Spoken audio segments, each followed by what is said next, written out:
Breaking news now in the effort to free Americans Brittney Griner and Paul Whelan. Russian Foreign Minister Sergei Lavrov now says it will be interesting to listen to Secretary of State Blinken's proposals on the topic of the prisoner exchange. Senior White House correspondent Mary Bruce is tracking the story. Good morning, Mary. Good morning, George. Well, we are seeing some movement this morning. Behind the scenes, we are told that the two sides are discussing a possible phone call between the Secretary of State and Russia's top diplomat. The Russian foreign minister this morning saying he's ready to hear him out.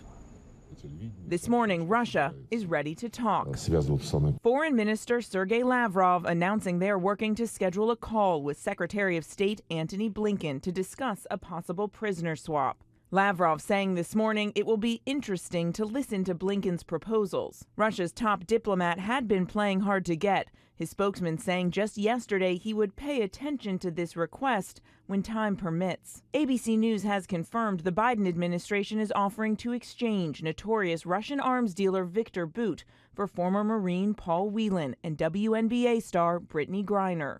The White House is refusing to discuss the details, even after they publicly announced they had put the, quote, significant proposal on the table. Is this still a negotiation, or is this your best and final offer that you all have put out there? I really cannot go, just for the privacy and the safety of the process. I cannot say more. But we are sharing that we did put a substantial offer on the table. The White House hoping by going public with the offer, they can pressure Russia to come to the table. Trevor Reed, the former Marine released in a dramatic prisoner exchange with Russia in April, says false hope can be devastating. I didn't want to have that hope, and I didn't want to have the possibility of me losing that hope. We do know the proposal is focused on Griner and Whelan, likely leaving out another detained American, Mark Fogel.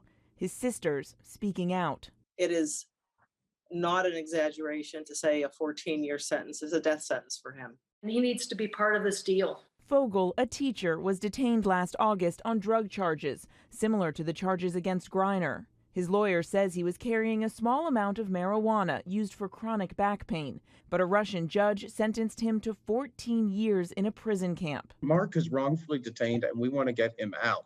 And whether it's part of this deal or another deal is not of great importance. Fogel's family and lawyer telling us it's a sign his detention is politically motivated, forcing them to speak out loudly now as he marked his 61st birthday in prison on Thursday.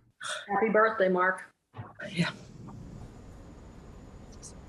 Now, as for that call with the Russians, the foreign minister says they're trying to work out the details, the time and date of this, but it's not likely to happen today. Lavrov is currently traveling and says he won't be able to tackle this until he's back in Moscow in the coming days. George. Meantime, Mary, President Biden had a marathon phone call with President Xi of China.